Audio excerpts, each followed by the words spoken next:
Pernah nggak sih, kamu pengen banget nyoba sesuatu, tapi akhirnya cuman bilang, nanti aja. Dan tanpa sadar, waktu jalan terus, sementara kita masih di tempat yang sama. Selamat datang di channel Dan Sleep. Channel ini membahas edukasi, teknologi, dan realitas sosial yang sering kita alamin, tapi jarang kita sadari.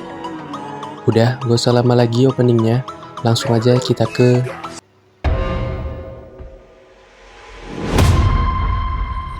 Di episode ini, gue pengen ngebahas satu hal sederhana, tapi dampaknya besar banget dalam hidup kita.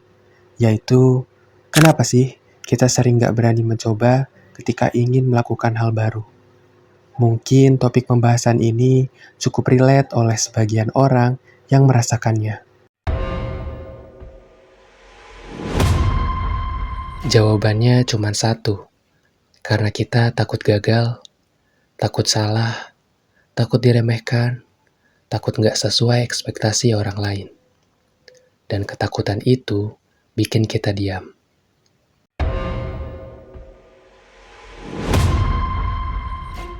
Bukan karena kita nggak mampu, tapi karena kita terlalu fokus sama kemungkinan gagal. Akhirnya apa? Kita nggak nyoba apa-apa. Dan yang kita dapat bukan rasa aman, tapi penyesalan.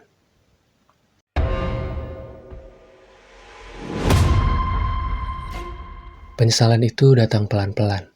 Biasanya muncul dengan kalimat, seandainya dulu gue berani, tapi sayangnya waktu nggak bisa diputar ulang, nasi udah jadi bubur.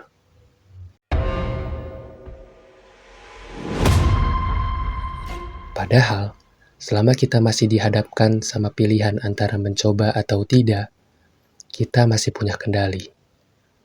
Caranya bukan dengan menghilangkan rasa takut, tapi dengan mengubah mindset kita.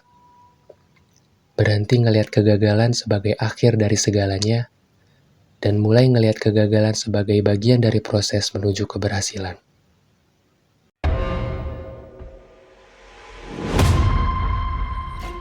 Karena orang yang berhasil hari ini bukan orang yang gak pernah gagal, tapi orang yang pernah jatuh, belajar, dan bangkit lagi.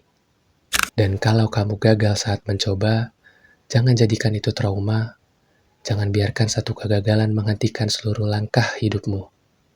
Jadikan itu pelajaran, jadikan itu pengalaman, supaya kamu gak jatuh di lubang yang sama di kemudian hari.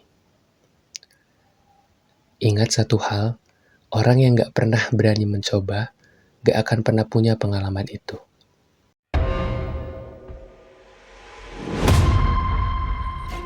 Kesimpulannya sederhana, niatkan diri untuk mencoba hal yang baik, dan ketika kamu gagal, jadikan itu bekal, bukan beban.